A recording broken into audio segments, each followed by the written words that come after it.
예, 안녕하세요. 예, 예, 오늘부터 이제 그 변호사 시험 기록형 기출문제 10회를 한번 같이 공부하는 시간을 갖도록 하겠어요. 그래서 지금 자료 나간 게 이제 요거 메모요, 메모.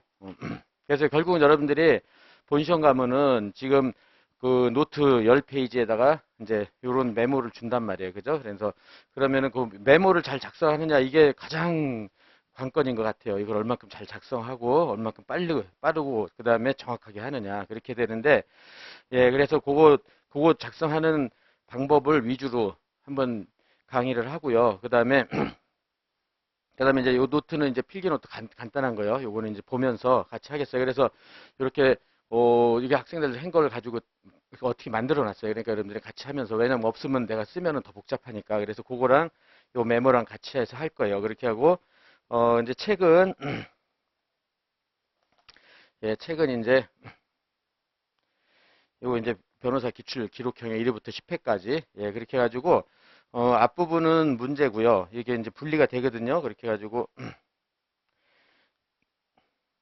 이제 분리하면 요거는 이제 소장이에요, 소장. 이제 답. 그래서 분리해서 이제 문제 보고 나서 이제 여기 이제 저기 초안을 잡고 그다음에 소장 확인하고 이런 방식으로 해서 하도록 하고요.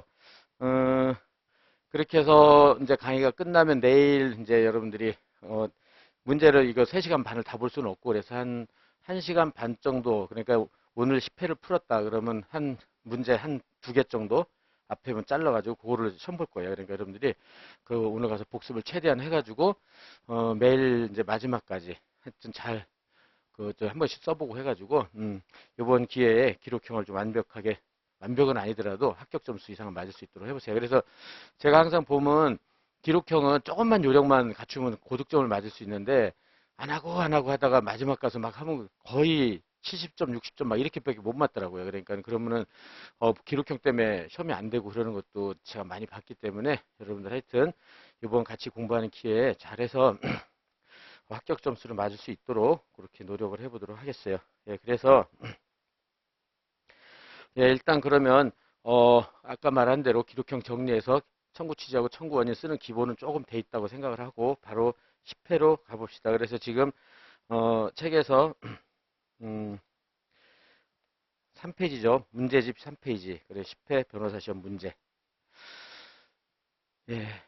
그래서 결국은 여러분들이 이제 문제를 보면서 얼만큼 초안을 잘 잡느냐 그게 관건이거든요. 그렇게 해가지고 그 메모를 잘 활용하고요. 그렇게 해가지고 할 수 있도록 해보겠어요. 그래가지고 이제 그러면은 3페이지 10회 변호사 시험 문제에서 그 다음 페이지 그래가지고 거기에 이제 코멘트도 다 달아놨기 때문에 여러분들이 공부하는 데는 큰 지장은 없을 거예요. 그래가지고 오히려 더 도움이 될 수 있으니까 그렇게 해서 준비해 봅시다. 그래서 거기 문제 이거 보면서 중요한 것만 체크를 하겠어요. 오른쪽 코멘트 있는 거 위주로 해가지고 기하는 변호사 노형탁이다. 그래서 그러면 이제 여러분들이 초안 잡는다. 그랬을 때 그 이제 한 장짜리 초안을 잡는다고 생각을 하고요. 그렇게 해가지고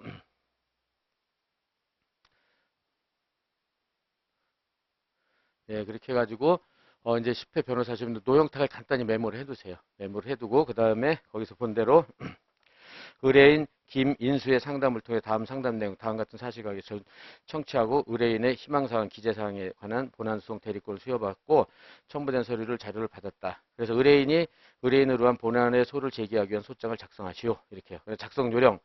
소장 작성일, 소재기일은 2011년, 아니 2021년 1월 8일로 하시오. 그래가지고 여기 김인수가 이제 얘가 이제 원고가 되는 거죠. 원고가 되는 거고.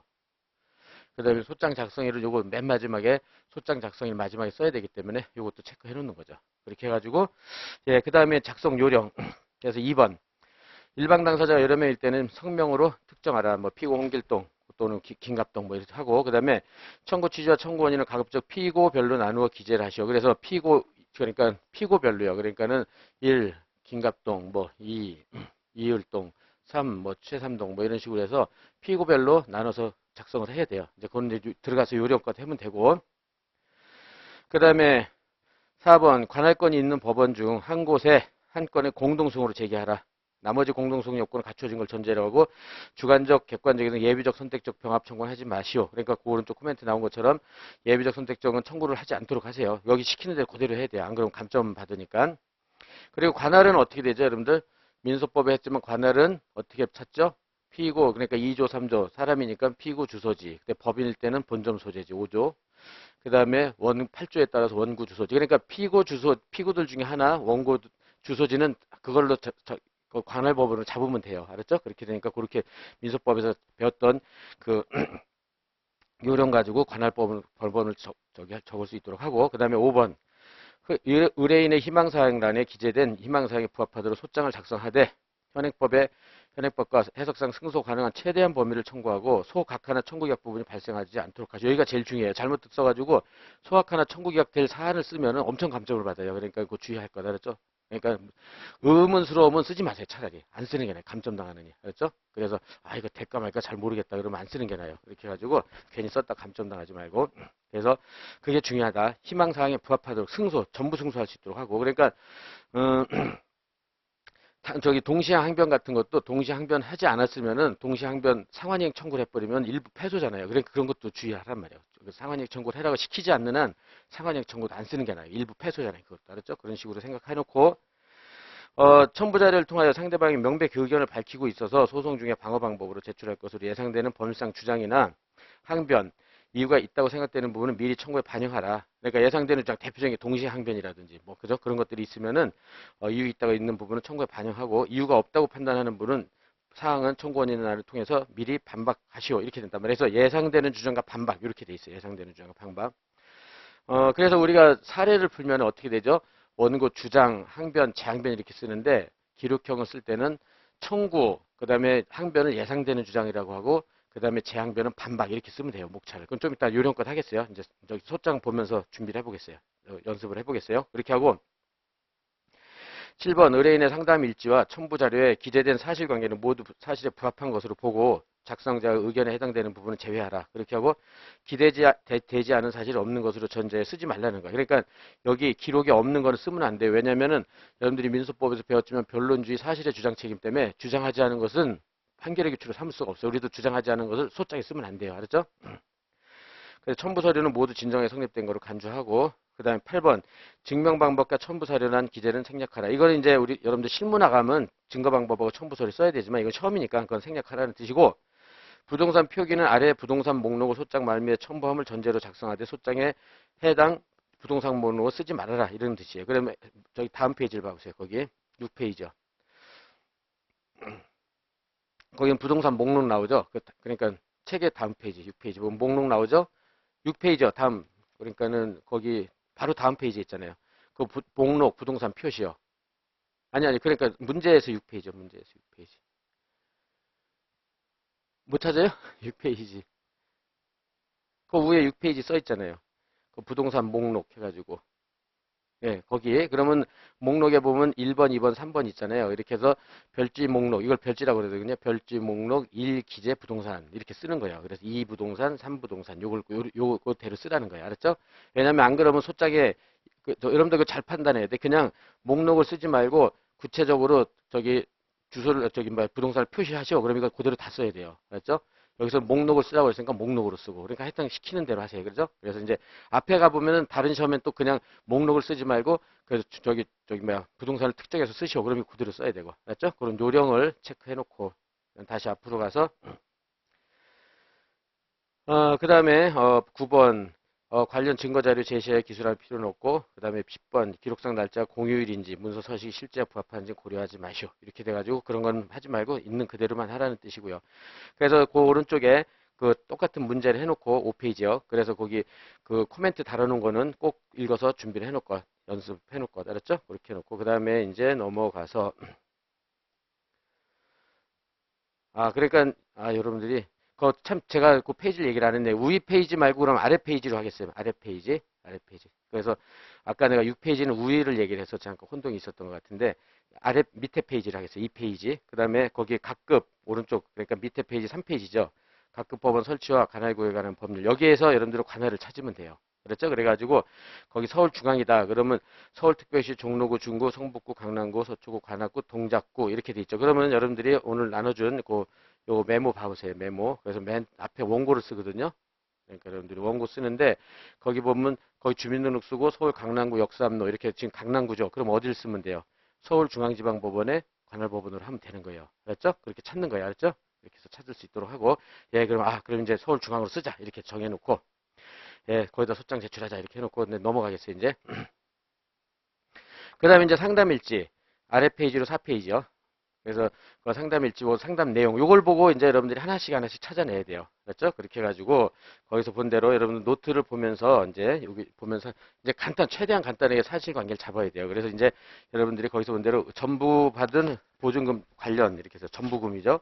그래서 의뢰인은 아까 김인수였잖아요. 김인수는 이상주에게 돈을 빌려줬는데 이상주가 갚지 않아서 이상주가 임차해 있던 성수동 건물 임차 보증금을 전부 명령을 받았다 이런 뜻이에요. 그러면 간략하게 여기다 여러분들은 간략히 써놓는 거죠. 아, 김민수가 여기서 이렇게 전부금 해놓고 이상주로부터 여기 채권이 있었는데 여기서 이상주가 임대인 애들한테 대한 성수동 보증금이죠. 보증금에 대해서 보증금 반환 채권에 대해서 이렇게 전부 명령을 받았구나 이렇게 해서 딱 해놓고요. 그럼 조금 있다면 송달시 효력이 발생하니까 송달 날짜를 체크해야지 준비를 해놓는 거예요. 이렇게 해놓고 그 다음에 나번 이상주는 성수동 건물에서 침구류 도소 매업을 하고 있었는데 건물에 불이 나서 폐업을 했어요. 거기까지 자르고 그럼 인차 건물이 그 불이 나서 소실되면은 임대차는 당연 종료가 돼요. 당연 종료. 그러면 임대차가 종료되면 여러분들이 알고 있는 민법 지식이 어떻게 되죠? 임대인은 보증금을 반환해야 되고 임차인은 뭘 해야 되죠? 거기 목적물을 반환해야 된단 말이에요. 그죠? 그랬는데 건물 임대인한테 반환한 것이다. 그럼 오른쪽 코멘트를 봐보세요. 그다음 체크할게. 여기 오른쪽 코멘트. 임대차는 종료되고 건물을 반환했죠. 그럼 임대인이 건물 반환에 이제 동시에 항변을 할 수 없음을 알 수 있다. 이런 식으로. 그래서 그런 걸 체크를 해놓는 거죠. 그죠? 예, 그래서 일단은 그 4페이지를 읽고 오른쪽 저기 페이지를 보면서 그 코멘트를 설명을 하겠어요. 알았죠? 예, 그래가지고 지금 본 대로 여기서 이상주한테는 이렇게 돼 있어요. 그렇게 해가지고 여기는 간단히 나오고 이제 조금 있다가 이제 기록에 들어가면은 이런 것들을 쭉 설명이 이제 그때 이제 했는데 그건 어디다 쓰는지 요령을 좀 이따 하도록 할 테니까 일단 이렇게 해서 전부금 1번 전부금이구나. 요건 이렇게 간단히 보는 거고 그다음에 2번 안산시 토지 관련 그럼 안산시 토지 관련은 여기서 이제 간단히 보는 거죠. 안산시 토지 이렇게 해서 그래서 거기 보면은 의뢰인은 김인수죠. 이상주와 어머니는 같고 아버지는 다른 형제 사이다. 그래서 어머니 망 5에서는 이상주의 아버지 망 이대복과 혼인하고 이상주를 낳은 다음 이혼을 했다. 그래서 망 5에선이 있었는데 이게 망 이대복과 결혼을 해서 이상주를 낳고 이혼을 했다. 간단히 쓰고요. 초안해서. 그 다음에 거기서 본 대로 그 후 5에서는 의뢰인의 아버지 망 김재박과 사실혼 관계를 유지하면서 의뢰인을 낳았다. 그래서 5에선이 여기 망 김재박과 결혼을 해가지고 김인수를 낳았다는 거죠. 그러니까 김인수는 여기서 난 거죠. 그죠? 김인수는 여기서 낳았다. 여기구나. 그러니까 여기는 엄마고 오해선이 그죠? 이렇게 하면 되겠죠?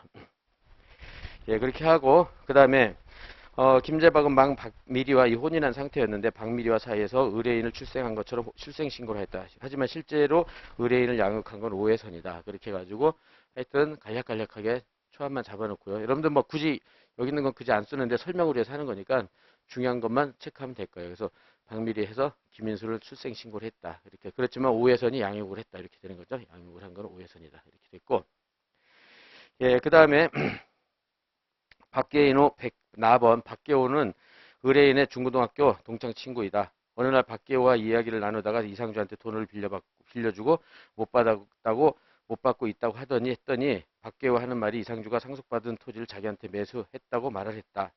이 말을 듣고 확인해 보니까 의뢰인과 이상주의 생모인 오해선이 남긴 유일한 재산인 안산시 선부동 토지를 이상주가 단독 상속 등기하고 박계호에게 팔았던 것이다. 이렇게 돼가지고 여기서 이제 그럼 여러분들이 찾아내야 돼요. 이렇게 그래서 오해선 이제 죽었죠. 엄마는 오해선이 상속재산을 남기고 사망을 했는데 그게 안산시 토지죠. 근데 그걸 이상주가 단독으로 상속해가지고 이거를 박계호한테 팔은 거예요. 박계호한테 팔았다. 그러면은 이 재산은 김인수 상속분이 2분의 여기 직계비속이니까 2분의 1이 있는데 이상주도 2분의 1 상속분밖에 없는데 단독으로 상속해가지고 팔았으니까 이렇게 됐으면 요거는 이제 누구? 그 원고 김인수의 상속권을 침해했구나. 이걸 알 수 있겠죠. 상속권 침해. 그죠? 상속권을 침해했구나.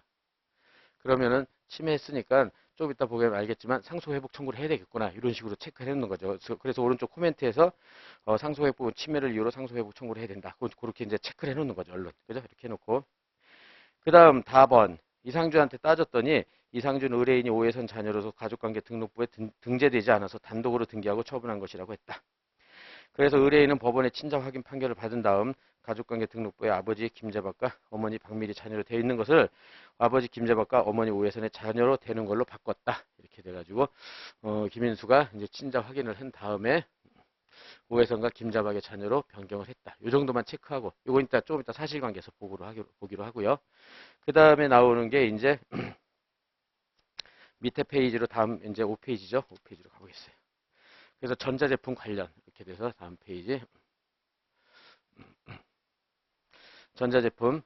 의뢰인은 전자제품 총판 대리점을 운영하고 있는데 박계호가 최영만과 동업으로 전자제품 대리점을 해보겠다고 해서 두 사람이 이러같이 전자제품을 공급해 줬다. 이렇게 해가지고 김인수가 전자제품 공급했으면 매도인이겠죠. 매도인이고 이렇게 전자제품을 박계호하고 최영만한테 팔았다는 거죠. 얘네들은 매수인이겠죠. 그럼 매수인. 그죠?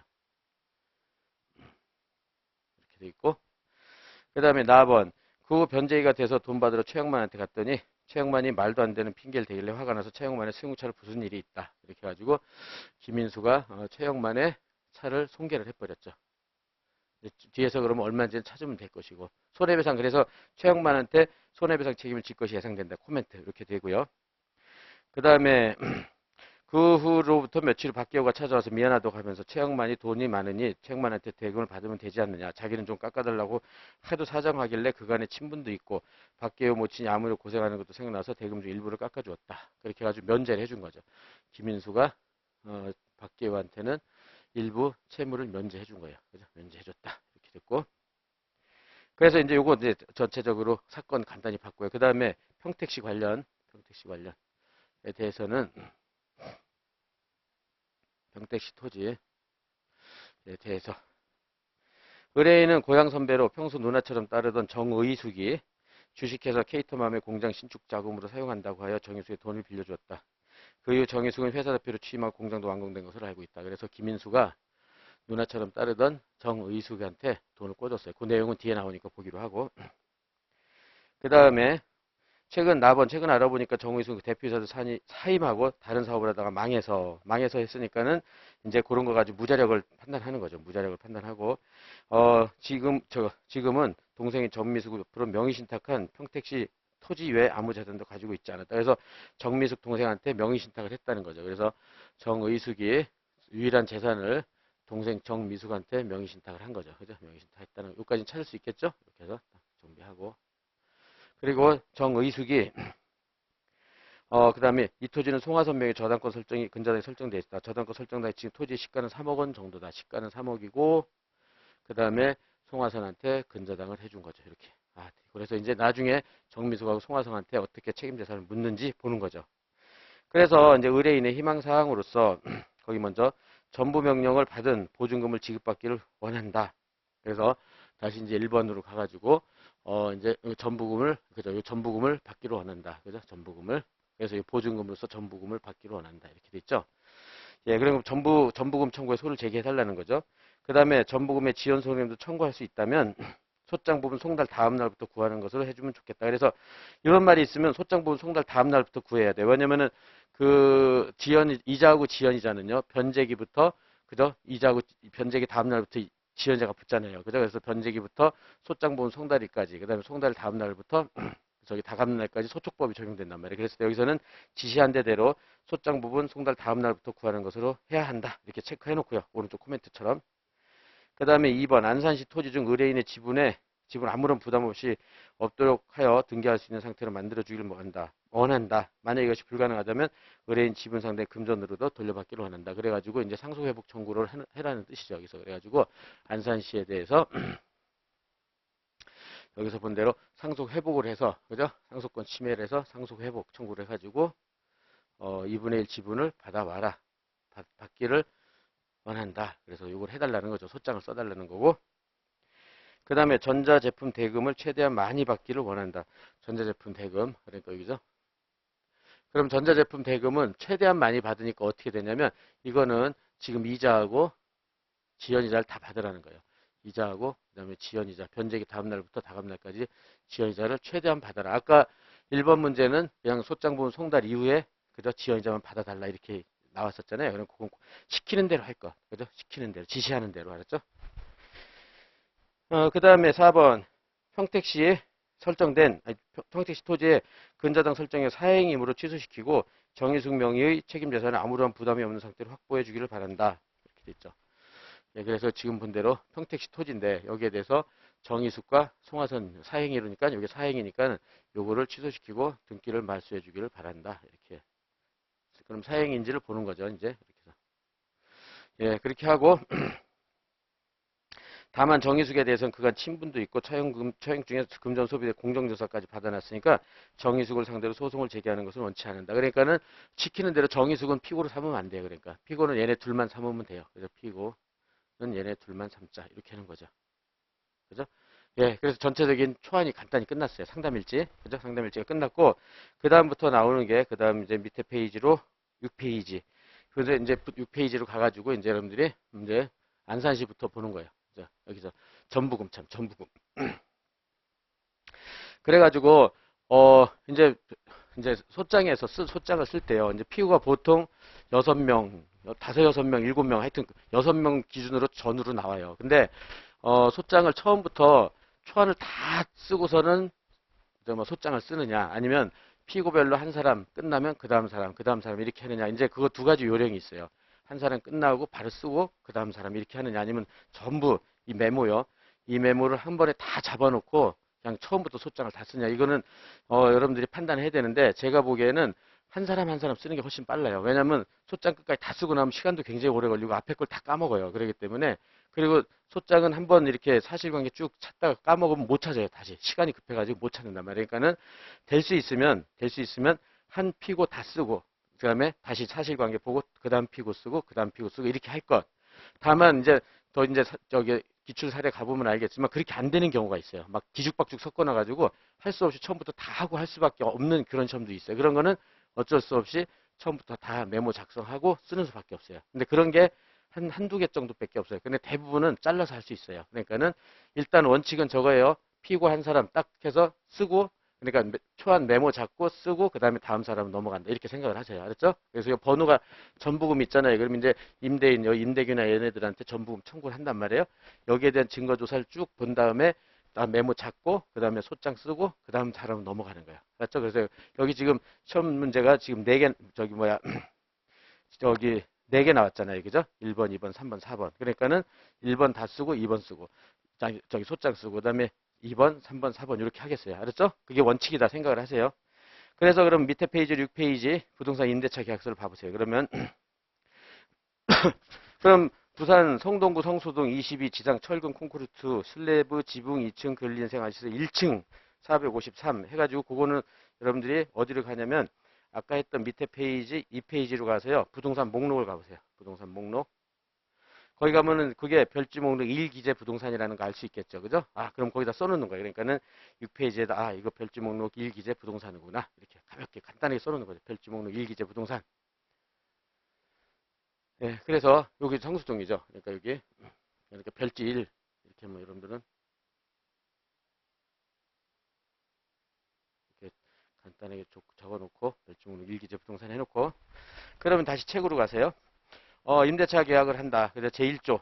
그다음 보증금은 여기 이제 했는데 보증 간단하게 보증금은 간단히 표시만 해놓는 거죠. 1억 3천. 1억 3천이고 그다음에 두 번째 월세는 200만 원이고 200이고 그다음에 매월 8일이고 그다음에 밑에 칸 보증금 1억 3천 계약 당일 임대인의 지불에 전액 수령했다. 그러니까 전액 수령을 했고 이제 지워버리고 이렇게 수령했다. 간단히 표시만 해놓고 그 다음에 제2조 부동산의 계약 당일 2017년 11월 9일 날 인도하기로 한다. 그 다음에 임대기간은 2017년 11월 9일부터 2020년 11월 8일 3년으로 한다. 그래서 간단히 표시만 하면 돼요. 2017년 11월 9일부터 2020년 11월 8일. 까지 3년으로 한다. 이렇게 체크해 놓고. 예. 그 다음에 4조 계약 종료일, 임대차 계약 종료일 1개월 전 임대인 또는 임차인 계약 경실의 거절을 상대로 통지하지 않으면 동일한 조건이 2년간 자동 갱신된다. 가볍게 체크해 놓고. 5조 임차인의 부동산 임대인 승인 없이 건물 형상 변경할 수 없다. 그러니까 특별히 중요한 건 없어요. 그래서 나중에 보면 알겠지만 임대차 계약서의 특약사항 이런 게 주로 중요하거든요. 여기 특약사항이 없으니까 지금 기본적인 것만 해서 보증금, 월세, 임대기간. 예, 그런 다음에 계약 조건을 증명해서 계약서 두부 작성 2010년 11월 9일 날 계약을 했죠. 그런 다음에 임대규 윤미영 이렇게 나오죠. 그래서 그럼 임대규 고영실 주민등록번호하고 주소가 나오잖아요. 그죠? 그랬을 때 그거를 쓰는 것보다 그러니까 임대규 이렇게 나오잖아요. 간단히 표시를 해 놓으세요. 기록에다. 이렇게. 아, 얘는 6페이지에 왜냐면 나중에 임대규 피규어로 잡으면 주민등록하고 주소를 써야 되잖아요. 그걸 일일이 쓸 수 없으니까 초안 잡을 때 이렇게 6페이지에 있다. 이렇게만 해 놓으란 말이에요. 그럼 얼른 가서 찾으면 되니까. 그죠? 그 다음에 이상주도 마찬가지고 이상주도 여기죠. 얘도 이제 나중에 피고로 찾아야 되는데 6페이지에 나오니까 이렇게 해놓고 이렇게 해가지고 거기에 주민등록 주소 나오죠. 체크해 놓는 거야. 그렇게 하고 오른쪽 서울중앙지방법원 결정 7페이지 사건 채권자 김인수 얘가 이제 채권자가 김인수가 됐고 채무자 이상 저거 채권자 김인수는 주소가 거기 나오죠. 그죠? 주민등록하고 주소 나오죠. 그러니까 아유 얘는 저기 여기 7페이지에 있구나 이렇게 해놓고 예 이렇게 해놓고 그 다음에 이상주, 임대규 이거 얘네들 앞에서 봤으니까 그 다음에 주문 채무자의 제3채무자는 별지 채권을 압류한다. 이렇게 해서 요 보증금 채권을 압류를 했죠. 압류하고 그 다음에 채무자의 제3채무자는 채무자한테 지급해서는 안 된다. 그러니까는 김인수가 채권자, 그 다음에 이상주가 채무자, 임대인에서 임대규, 그죠? 임대규가 제3채무자가 되겠죠, 그죠? 거기서 임대규 한 사람만 조금 이따 보면 윤미영은 왼쪽에 보면요, 6페이지 보면 공동 임차인, 공동 임대규, 윤미영이 공동 임대인이잖아요, 그죠? 근데 전부금은 누구한테만 했어요? 임대규한테고 윤미영은 전부 명령을 안 받았죠. 얘는 빼고요. 따라서 임대규한테 하면 되겠구나. 이런 식으로. 그죠? 체크해 놓을 것. 그 다음에 주문에서 세 번째 채무자는 채권의 처분과 영수를 해서는 안 되고 압류된 채권은 지급에 관한 채권자 전부한다. 전부 명령 받으면 뭐가 돼요? 채권량도와 동일한 효력이 있다고 그랬죠? 그래서 누구 채권이 여기 이상주의 임대인에 대한 채권이 얘한테 이전된단 말이에요. 이때 김인수의 이상주에 대한 채권은 무슨 채권이라고 그래요? 이거를 집행채권이라고 그러죠. 그 다음에 여기 이상주가 임대인한테 가지고 있는 것을 피전부 채권이라고 그러죠. 피전부 채권 이런 거 용어 정리해놓고 그죠? 피전부 채권 요거는 집행채권 알았죠? 이렇게 준비해놓고 그 다음에 청구금액 세 번째 목자 청구금액 그게 집행채권이에요. 청구금액이 집행채권 누구의 금 1억 원 그래서 거기 공정인가 쭉 해서 밑에 집행령 소비대책 공정정보에 대한 대여금이다. 그래서 이거는 이게 이제 집행채권이야. 알았죠? 그거 써놓고 청구금액이 집행채권. 그게 김인수가 이상주한테 갖고 있는 채권이에요. 알았죠? 그 다음에 이유 채권자 청구금액을 변제받기 위해서 공정인가 쭉 공정토자바 신청은 이유 있음을 주문과 결정한다. 이렇게 됐고요. 그 다음에 다음 페이지. 그래서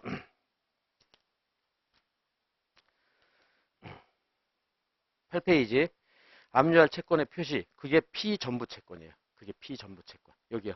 알았죠? 이게 피전부 채권. 그러니까 그거 정확하게 알아야 돼요. 알았죠? 여러분들 이거 간단한 것 같아도 이런 것도 모르면 못 푼단 말이에요. 그죠? 이게 그래서 보면은 1억 원이다. 1억 원.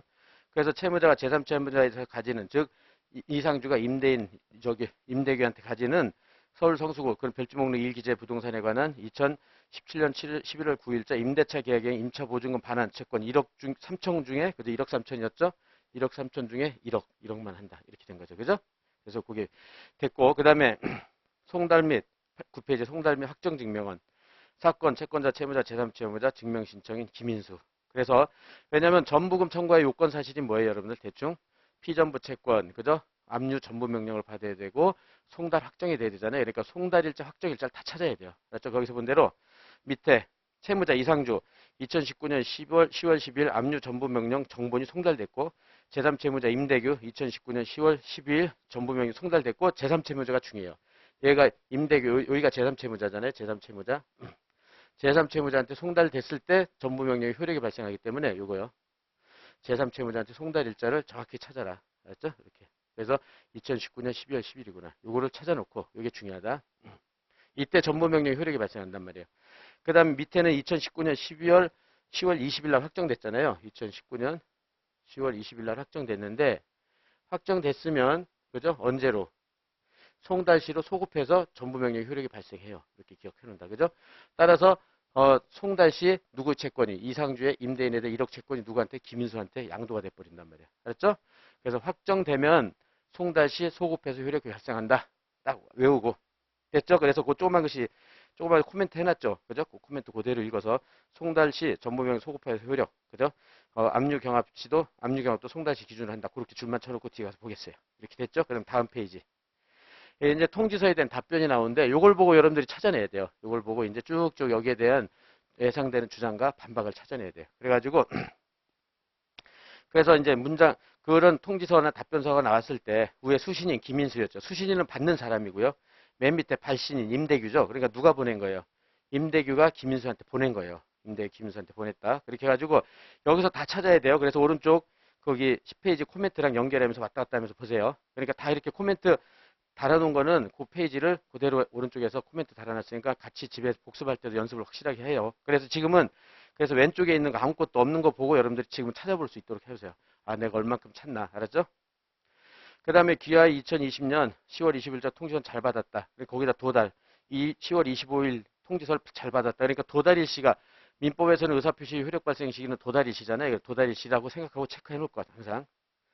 그 다음에 GI 통지서에 주장한 바와 같이 본인 부부가 2분의 1씩 공유하는 서울 성동구 거기에 쭉 1층 점포, 1층 점포를 이상주한테 임대하고 보증금 1억 3천을 받은 것은 사실이다. 이렇게 해서 왼쪽에다 이렇게 해놓고 그런 거 할 때요. 이렇게 해놓고 그렇게 여러분들 체크할 때는 그 문단이 있잖아요. 그죠? 문단이 있어요. 이렇게 해놓고 거기서 자백. 그죠? 자기가 보증금 받은 건 사실이다. 자백이란 말이에요. 그죠? 그렇게 해놓고 이건 인정되는 사실이에요. 그죠? 그 다음에 이상주 씨는 점포에서 친구를 도소매업을 하고 있었다. 그래서 귀하는 이상주 씨한테 받을 돈이 있어서 법원의 전부명령을 받았으니 본인의 그 돈을 달라고 주장하는 것 같은데 본인의 귀하 요구에 응할 수 없다. 왜냐? 우선 귀하가 아실지 모르겠지만 올해 4월에 불이 나서 건물 2층과 1층 일부가 불탔고 화재를 진압하는 과정에서 물과 소화제를 살포하는 바람에 더 이상 건물을 전부를 쓸 수 없는 상태가 됐다. 그래서 건물 전부를 쓸 수 없는 상태. 거기는 오른쪽에 코멘트 없지만 줄쳐놓고요. 이렇게 해서 임대 목적물이 전부 쓸 수 없는 상태가 되면 임대차는 당연 종료가 돼요. 임대차는 당연 종료가 되고 그때부터 임대인은 보증금을 임차인한테 돌려줘야 할 의무가 있고 임차인은 임대인한테 임차 목적물을 반환할 의무가 있고 양자는 동의한 관계다. 그죠? 그건 기억나죠? 예, 그래서 그렇게 생각해요. 그 다음에 그 무렵 이상주 씨는 점포에 남아있던 물건을 모두 빼고 출입문 열쇠를 본인한테 넘겨줬어요. 그러니까 이제 그러니까 임차인은 그죠? 임차인이 임대인한테 건물 열쇠까지 다 넘겨줬으니까 임대 목적물 반환해 준 거예요. 그죠? 그리고 오른쪽 코멘트 보면은 그렇게 돼 있죠. 거의 이상주는 건물 인도한다. 따라서 임대인은 이제 보증금 달라 그러면 건물 인도 시까지 동시 이행 항변할 수가 없는 거예요. 건물 반환 받았으니까. 그죠? 이렇게 돼 있고. 그다음에 예, 그래서 그런데 세 번째 문단 건물의 화재 발생 지점이 이상주 씨가 임차에 쓰던 1층 전면 출입구 부분이다. 그러므로 건물의 수리비 1층 점포 3천만 원, 2층 물류창고 2천만 원 상당의 손해는 기회가 전부 받은 보증금에서 공제돼야 된다. 그래서 그게 이제 여러분들이 여기요. 여기서 여러분들이 2020년 4월 6일 날이죠. 불나가지고 1층 수리비가 3천만 원이 들어갔고 2층이 2천만 원이 들어갔단 말이에요. 따라서 이거를 이제 여러분들이 첫째, 이게 이제 공제 항변할 것이 예상되는 거죠. 그래서 보증금에서 3천과 2천, 1억이죠. 1억 보증금에서 2천, 3천을 공제 항변할 것이 예상되는 거죠. 공제 항변할 것이 예상된다. 이렇게 여러분들 그 초안에다 잘 체크해 놓는 거죠. 예상된다. 그러면 여기에 대해서 여러분들 결국은 나머지는 여러분들이 찾아야 돼요. 반박을. 그래서 이게 그렇다면 1층은 임대 목적물이었고 임대 목적물 그죠? 임대 목적물이고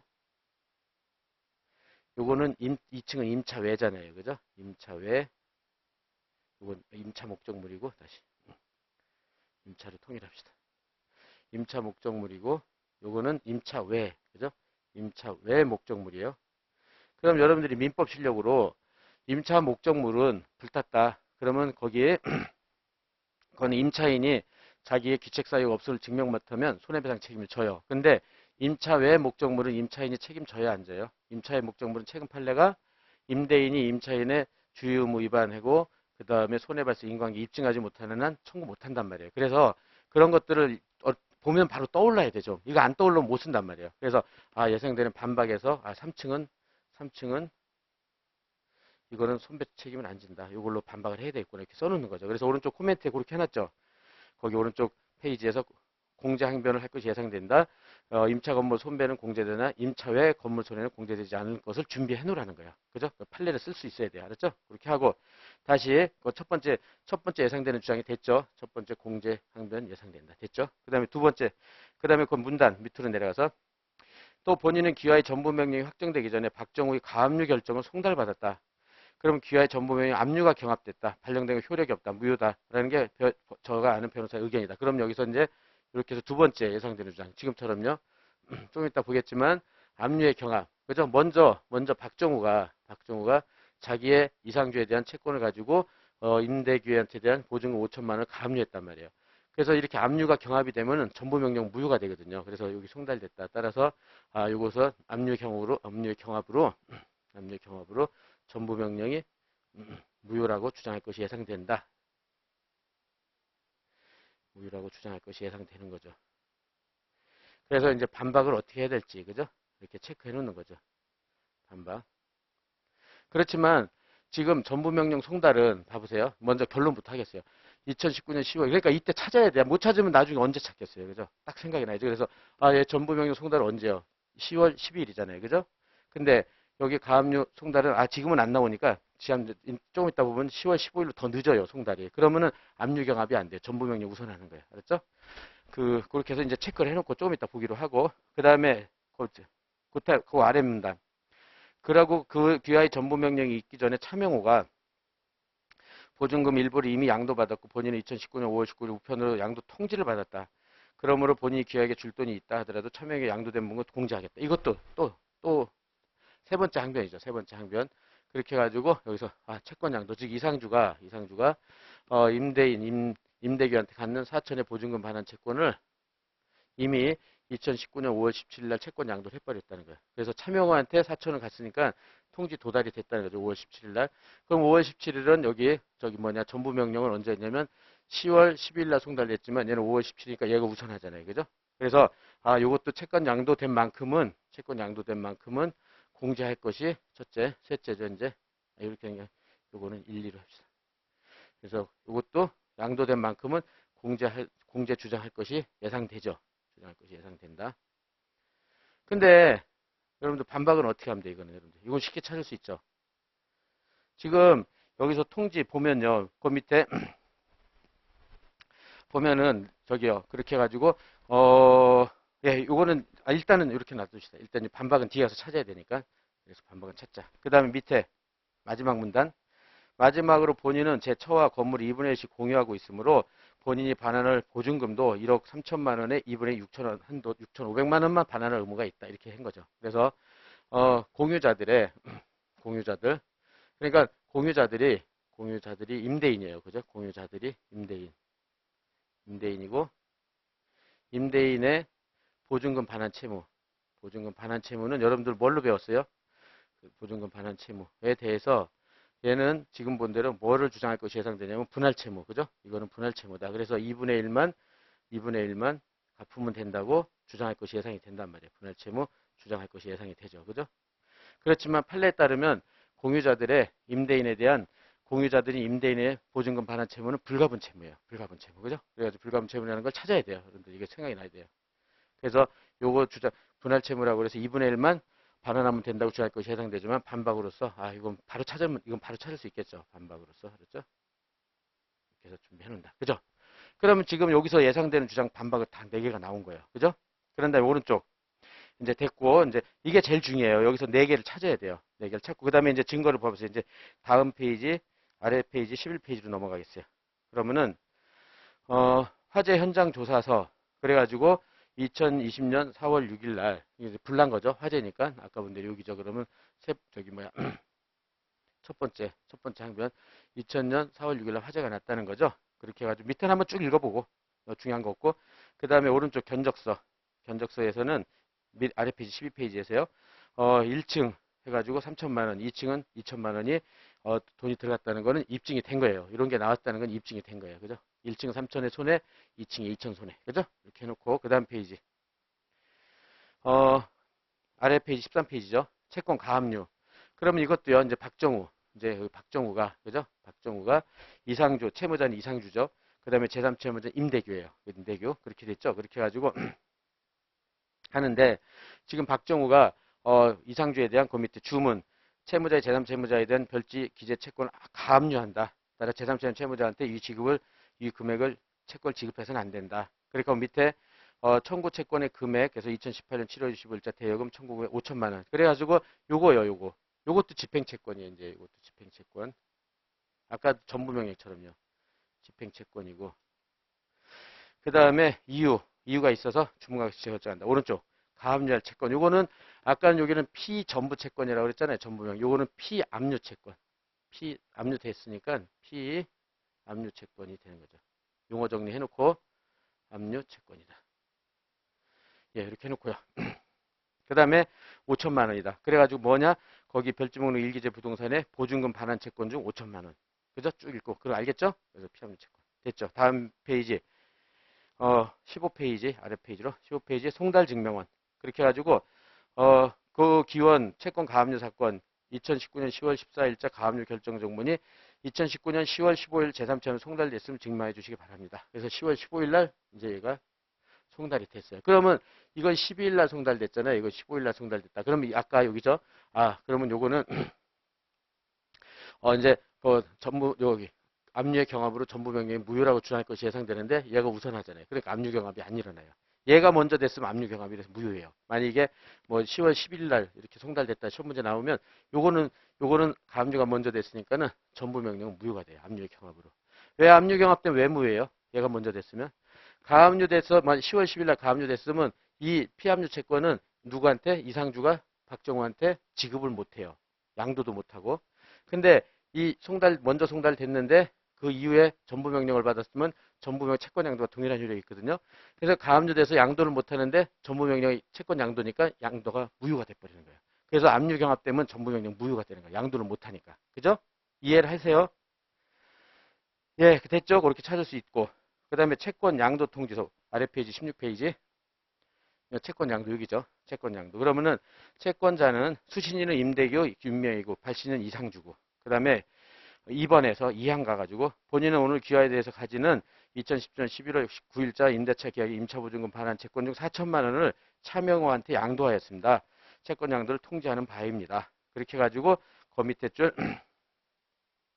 2019년 5월 17일 날 도달됐죠. 통지가 도달됐어요.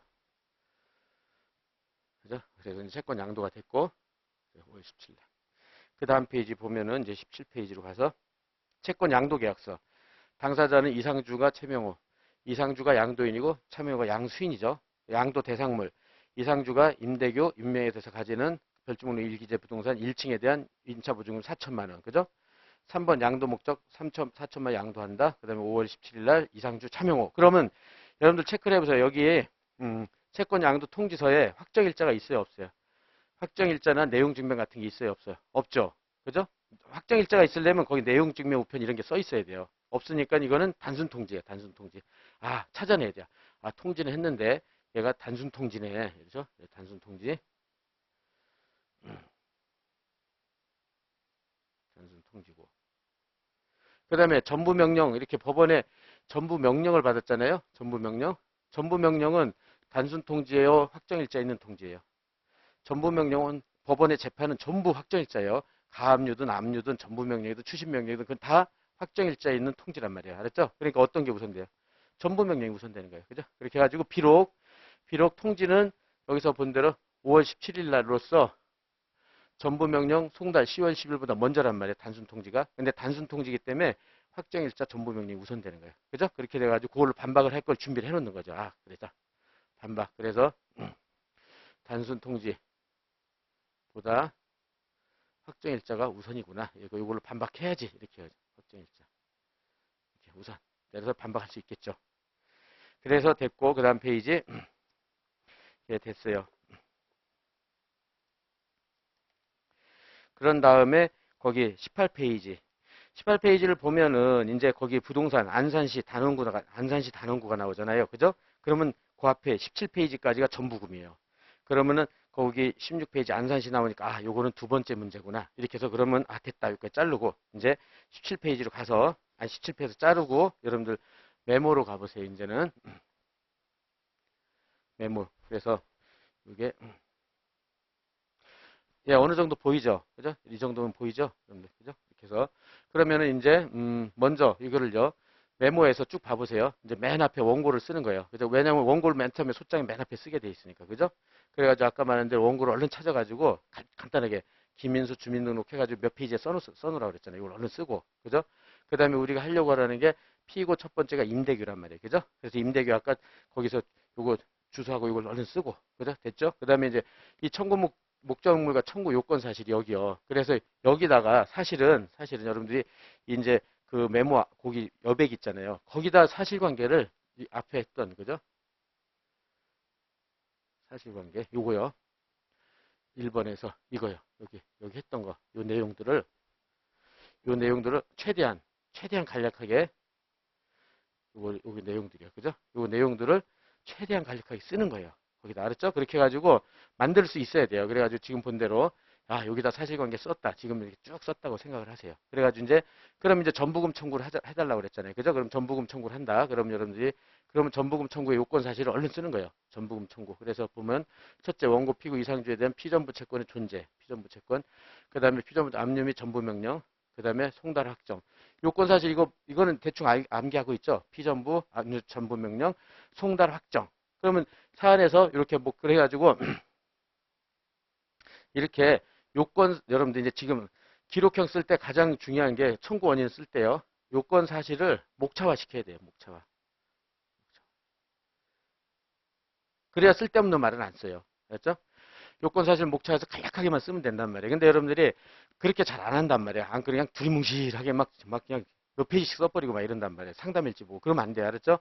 요건 사실을 목차에서 거기다 하나씩 쓰는 연습을 조금 이따 소장 보면서 하겠어요. 그래서 아 요건 사실 3개 됐어. 요걸로 쓰자. 이제. 그죠? 소결해서 이제 소결 내용은 이제 조금 이따 쓰고. 그래서 이거 지금 아까 먼저 피전부 채권 있었죠? 압류 전부 명령 받았죠? 송달 확정됐죠? 소결은 따라서 전부금 청구는 이제 할 수 있다. 이렇게 되는 거죠. 그런 다음에 또 넘어가서 여기로 가보세요. 아까 예상되는 주장이 4개가 있었어요. 그죠? 예상되는 주장. 그죠? 그래서 예상되는 주장을 아까 본 대로 건물의 수리비를 전부 명령 받은 부분에서 공제하겠고 지급하겠다고 주장할 것이 예상되죠. 그죠? 예상된다. 아까 그죠? 수리비 1층 그죠? 두 번째는 여러분 노트 아까 준 거에서요. 그죠? 아까 거기서 이제 보면서 해보세요. 여기 보기가 그러니까 두 번째 예상되는 주장은 거기서 본 대로 압류의 경합이 있잖아요. 그죠? 가압류가 전부명령 확정되기 전인 2019년 1월 15일 날 제3적 임대가 송달되어 전부명령 압류의 경합으로 그죠? 무효라고 주장할 것이 예상된다. 그죠? 두 번째 됐죠? 그 다음에 세 번째 예상되는 주장이 뭐 있어요? 차명호에게 채권 양도 통지를 받았다는 이유로 공제하고 지급하겠다고 주장할 것이 예상되죠. 그죠? 그 다음에 네 번째로는 건물이 소외 윤명과 2분의 1씩 공유했으니까 보증금 지급 의무도 2분의 1 6,500만 부담도 주할 거 예상되죠. 그죠? 이렇게 쓰는 건 어렵지 않죠. 그죠? 찾아내는 거예요. 그 다음에 어려운 게 여러분들이 실력에 좌우하는 게 이거예요. 이거. 요거 반박. 이게 결국은 실력이에요. 이게 반박. 이거를 잘해야 돼. 이거는 기록이 안 나오잖아요. 여러분 머릿속에 민법 실력이란 말이에요. 민법 실력까지 찾아야 돼요. 그죠? 그래서 찾는다. 요거 판례. 다 판례로 반박을 해야 돼요. 판례로. 그래서 여러분들이 이제 첫째, 건물 수리비 저기에서요. 아까 본 대로, 임차 목적물하고 임차 외 목적물이 있었잖아요. 그죠? 그러면 임차 목적물하고 임차 외 목적물 중에서 임차 목적물은 임차인이, 여기서 이제 간단히, 여기서 써볼게요. 그래서 임차 목적물은, 요거 이제 사실관계 썼다고 하고요. 여기서 이제 설명을 드리기 위해서 하는 거니까. 1층이 임차 목적물이었잖아요. 1층. 그죠? 1층. 1층은 임차 목적물이에요. 그죠? 임차 목적물인데 이게 불탔잖아요. 불타가지고 저기가 됐다. 그죠? 저기 됐다. 그렇게 돼가지고 임차 목적물에 대해서는 지금 본 대로 임대인이 있고 그 다음에 임차인한테 체불 손배를 한단 말이에요. 체불 손배. 그죠? 채무 불이행으로 인한 손해배상을 청구한단 말이에요. 손배.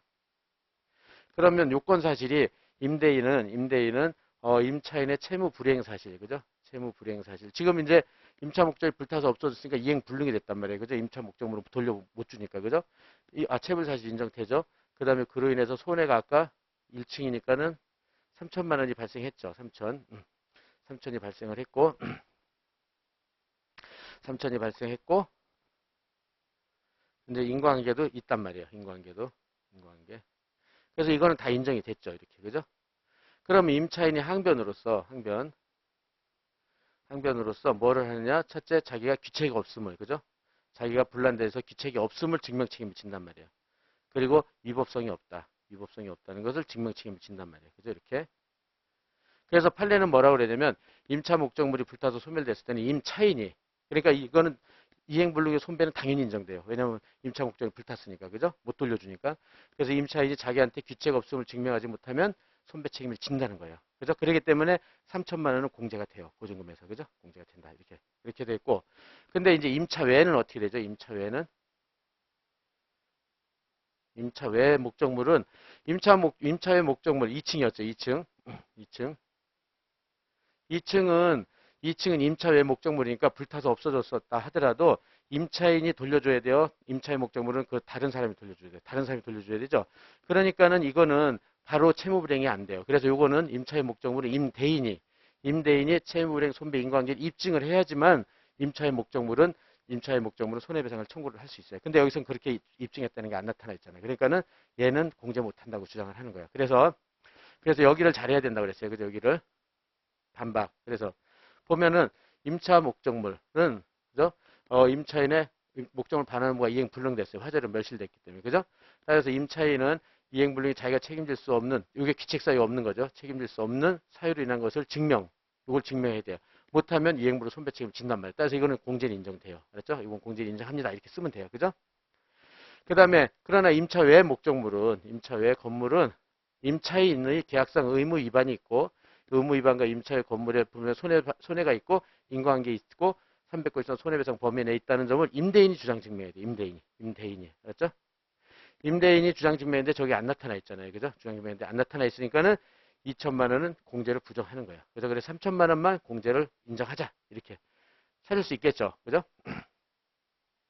그렇게 하고 두 번째는 이제 전부명령의 효력. 그러면 전부명령으로 지금 압류 경우로 전부명령이 무효라는 주장을 하는데 이거는 전부명령은 이 명령이 확정되면 송달됐을 때 소급해야 효력이 발생해요. 그렇기 때문에 가압류는 10월 15일이잖아요. 그러니까 먼저 전부명령 효력이 발생했으니까 채권이 이미 양도돼 버린 거예요. 그죠? 그러면 가압류가 오히려 무효예요. 양도된 채권의 가압류였으니까. 그죠? 따라서 전부명령이 우선하여 전부명령이 유효함을 반박을 하면 돼요. 반박하죠? 그 다음에 세 번째 차명호에게 2019년 5월 17일 보증금 반환 채권 중 4천만 원을 양도하고 단순 통지, 이게 핵심이죠. 단순 통지했단 말이에요. 그죠? 그렇지만 전부 명령 확정일자 있는 증서를 한 말이에요. 그죠? 확정일자 증서. 그죠? 그렇기 때문에 임대인은 이 채권 양도로 전부 채권자 대항할 수 없어요. 그죠? 요거 예상되는 주장과 반박할 수 있겠죠. 그러니까 결론은 여기 판례를 찾아내면 실력이 좋은 거고 못 찾아내면 다 감점 나가는 거예요. 이제. 그렇죠? 그 다음에 여기 아까 본 대로 건물의 공유자가 공동 임대인을 하고 보증금 수령할 때 보증금 반환 채무는 분할 채무가 아니라 불가분 채무예요. 그래서 전부를 지급할 의무가 있는 거죠. 그죠? 그렇게 됐다. 그런 다음에 여기까지 해서 이제 여러분들 그래서 지금 본 대로요. 저기서부터 원고, 그죠? 피고, 목적물과 청구 요건 사실과 사실관계 됐죠? 그 다음에 예상되는 주장과 반박까지 만들었어요. 그죠? 그런 다음에 청구 취지. 그렇다면은 아까 전부 명령을 받았을 때 청구 취지요. 청구 취지는 기본적으로 피원 목행이에요. 목행. 이게 이런 거 그러니까는 그 기록형 정리를 들어서 청구 취지 쓰는 요령을 여러분들이 오늘이라도 가서 하루라도 들으세요. 알았죠? 그래가지고 빨리 그 캐치하니까. 그래서 피원 목행 앞자 따서 외울 것. 그래서 피고는 원고에게 피원 목적물이 1억이죠. 1억. 그죠? 1억. 그 다음에 아까 그러면서 뭐라고 그랬냐면 전부금은 원래는 어떻게 되냐면 임대차 종료시부터 그래요. 임대차 종료시부터 이 사건 소장 부분 송달일까지는 민사 연 5%고 그 다음 날부터 저기 소장 부분 송달일 다음 날부터 다음 날까지는 소촉법 연 12%인데 아까 상담일지에 뭐라고 그랬죠? 상담일지에 요거 전부금은 소장 부분 송달 다음 날부터만 지연이자 청구해달라 이랬잖아요. 그죠? 그러니까 그대로 따라가는 거예요. 그대로. 따라서 및 이에 대한 이 사건 소장 부분 송달일 다음 날부터 다 갚는 날까지 소쪽 보조 연 12%의 비율로 계산한 돈을 지급하라. 이렇게 되는 거죠. 그러면 다 된 거예요. 이게 하나가 완성이 된 거죠. 그래서 하나가 완성이 됐어요. 이렇게 해서 그럼 저기서부터 여러분 초안 잡는 방법을 잘 해보세요. 이거를 잡고 안 잡고가 핵심이에요. 이걸 못 잡으면 소장을 못 쓴단 말이에요. 이렇게 해가지고 원고, 피고, 사실관계 해고, 그 다음에 예상되는 주장과 그 다음에 반박을 하고 그걸 기초로 청구치를 만드는 거예요. 이렇게 했다. 그러면 여러분들이 저기를 가보세요. 이제 소장. 예, 그래가지고 여기 소장도요. 요거를 갖다가 요거를 따로 이렇게 여러분들 489페이지 보면은 하나씩 하나씩 따로 떨어뜨려서 해놨어요. 이거는 이게 길게 할 수가 없어가지고 책에서는 하나씩 하나씩 떨어뜨려 놨어요. 전부금 그다음에 이렇게 해가지고 거기 박스에 있는 건 그대로죠, 그죠? 박스에 있는 거.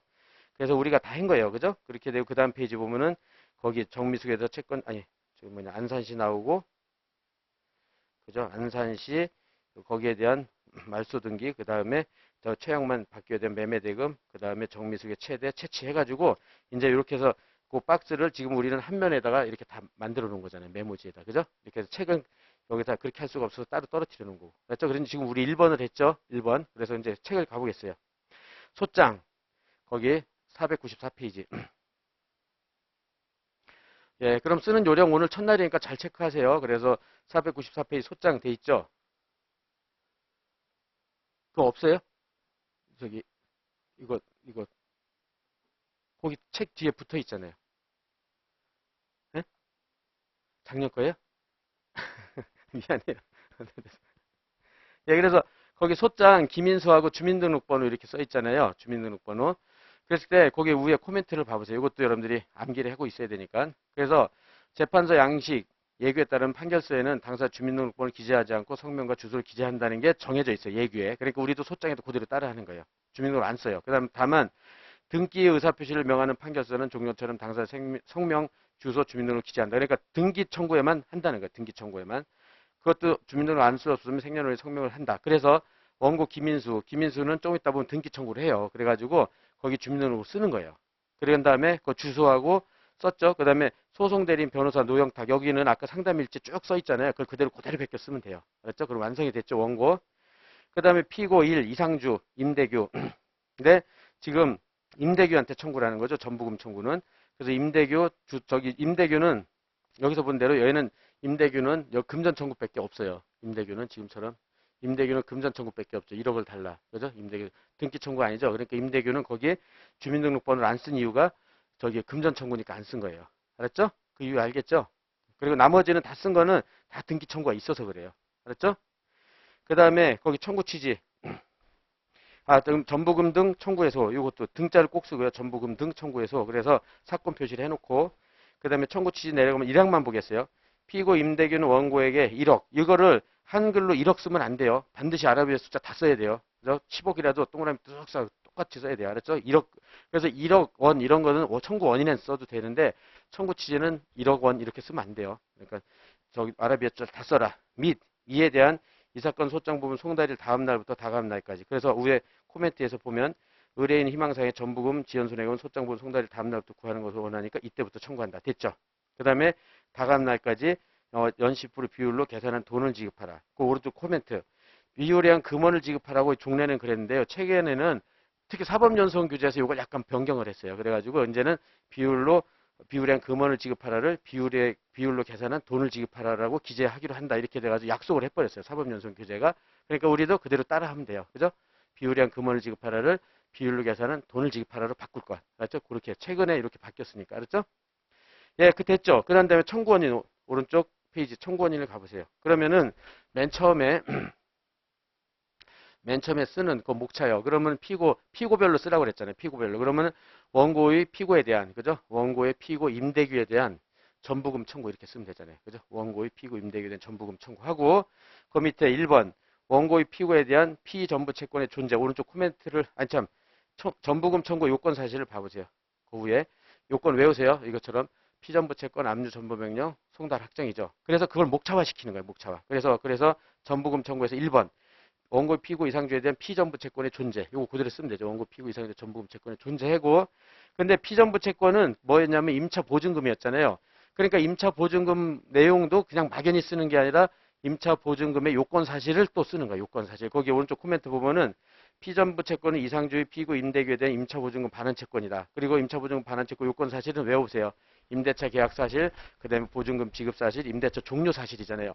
이걸 기초로 해서 목차를 하든지 그렇게 써야지 아무렇게나 쓰면 안 된다는 뜻이에요. 알았죠? 철저하게 요건 사실 위주로.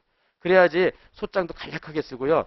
그다음에 득점도 훨씬 득점을 잘해요. 아무거나 막 쓰지 말고. 그리고 여러분 실무나 가면 변호사하고 사무장 차이는 뭐냐? 그럼 요건 사실을 대로 쓰면 변호사라고 그러고 아무렇게나 쓰면 사무장이라고 그런단 말이에요. 그럼 여러분들이 소장 썼는데 사무장 소리 들으면 안 되잖아요. 그죠? 그래서 거기에 밑에 그래서 요건 사실처럼 1번 가번이요. 목차 봐보세요.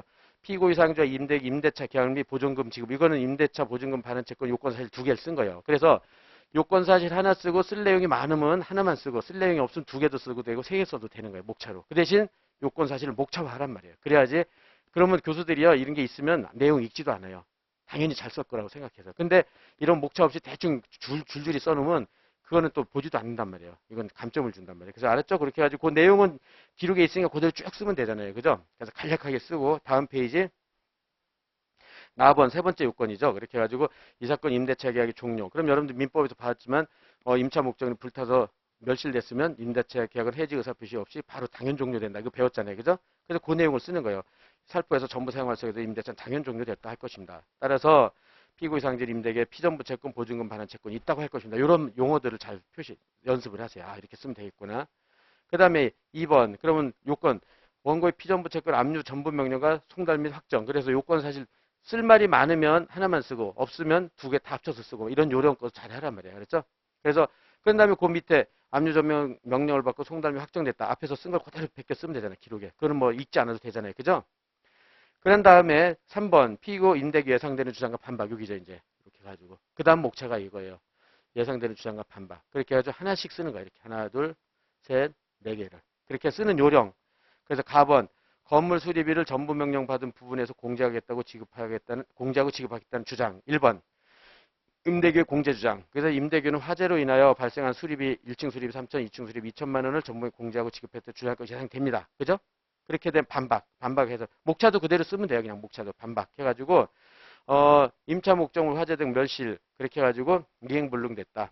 그랬을 때 거기 임차인이 두 번째 줄 이행불능에 대해서 귀책사유 없음을 증명하지 못하면 손배 책임을 지고 화재 등 구체적 원인이 밝혀지지 않은 때도 마찬가지다. 이렇게 돼가지고 그걸 써가지고 공제는 인정할 수밖에 없어요. 임차 목적물은. 그죠? 그래서 밑에 쭉 그래 더 훨씬 더 줄여 쓰고 그죠? 3천만 원 공제 인정합니다.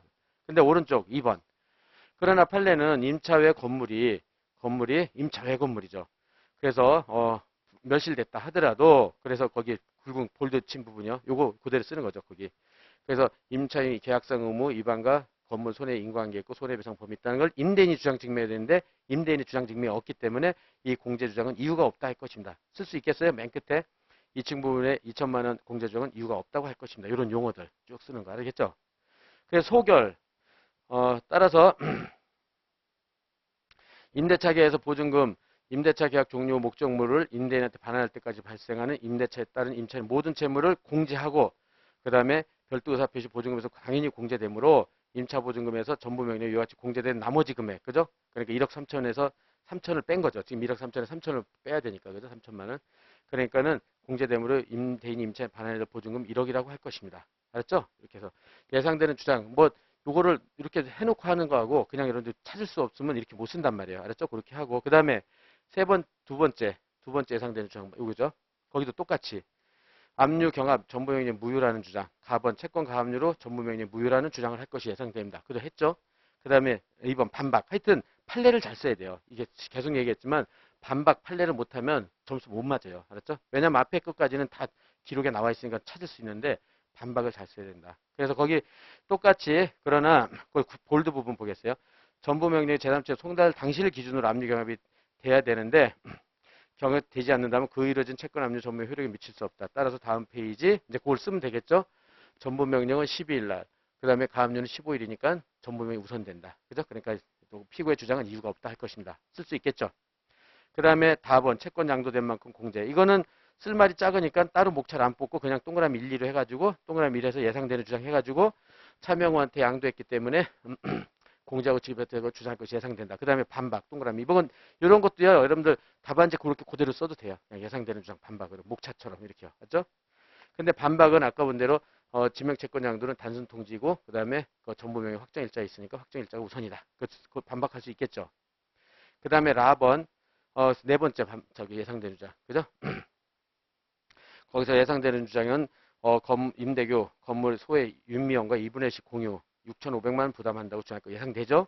그러나 판례는 쭉 읽고 공동 임대인의 보증금 반환처럼 불가분 채무라는 거. 이 판례 찾아내면 되죠. 따라서 전액을 지급할 의무가 있다. 따라서 피고 임대인의 주장은 이유가 없다 할 것입니다. 됐죠? 그럼 다 예상되는 주장 반박 네 가지를 다 썼죠? 그 다음에 소결. 그렇다면 소결은 어떻게 되냐면 여러분들 소결을 잘 써야 돼요. 소결 가지고 뭘 만드냐면 청구 취지를 만드는 거예요. 소결을 잘 써가지고 소결 가지고 청구 취지를 만드는데 또 청구 취지를 만들면 이걸 가지고 소결을 만드는 거예요. 근데 청구 취지는 여기는 저기 금원의 성질이나 법을 쓰면 안 돼요. 법적 성질이나 법률을 쓰면 안 돼요. 청구 취지는 이거 쓰면 안 되는데 소결에는 반드시 써야 돼요. 반드시 쓸 거. 알았죠? 이런 차이점이 있어요. 그러니까는 소결이 훨씬 풍부하겠죠. 그죠? 그러니까 여기서 그 거꾸로 성질과 법률을 빼버리면 청구 취지가 되는 거예요. 알았죠? 그래서 거기 봐보세요. 그렇다면도 외우고요. 그렇다면 이거부터 쓰고 판결문에 다 이렇게 돼 있거든요. 그렇다면 피고 임대규는 원고에게 피전부 채권 내모치고 이 성질을 써야 돼요. 피전부 채권. 근데 청구 취지는 쓰면 돼요, 안 돼요? 청구 취지는 피전부 채권 쓰면 감점이 엄청 감점. 알았죠? 청구 취지는 그런 거 쓰면 안 된다. 및 이에 대한 지연이자 내모쳐놓고 지연이자도 청구 취지 쓰면 안 되고 소결에는 반드시 쓰고. 알았죠? 로 이 사건 소장 부분 송달 다음 날부터 다음 날까지 그다음에 또 네모 소송 촉진 등에 관한 특례법 네모치고 그거는 청구 취지에 쓰면 안 되고 소결은 반드시 쓰고. 알았죠? 정한 연시 10% 비율로 계산한 돈을 지급할 의무가 있다고 할 것입니다. 그리고 의무가 기준이에요. 권리가 기준이 아니라 의무를 기준으로 한다. 알았죠? 의무에다 네모치고. 그래서 다 정해놓으란 말이에요. 여러분들. 아, 난 이렇게 써야지. 알았죠? 이렇게. 예, 그래서 이게 하나가 완성된 거예요. 그죠? 아, 그러면은 여러분들이 그 메모를 보면서 여기 첫 번째 칸 쭉 해서 아, 하나를 완성한 거예요. 그죠? 그러면 이제 다시 또 이제 기록으로 가는 거죠. 기록 가서 두 번째 완성, 세 번째 완성, 네 번째 완성을 하면 된단 말이에요. 그죠? 예, 그런 요령 오늘 첫 번째 시간, 이제 결국은 첫 번째 시간 한 거 다 한 거예요. 이렇게 계속 똑같이 할 거예요. 똑같이. 기록 보고 하나 완결하고, 기록 보고 완결하고. 그죠? 예, 그럼 지금부터 10분 쉬고 이제 진행을 합시다.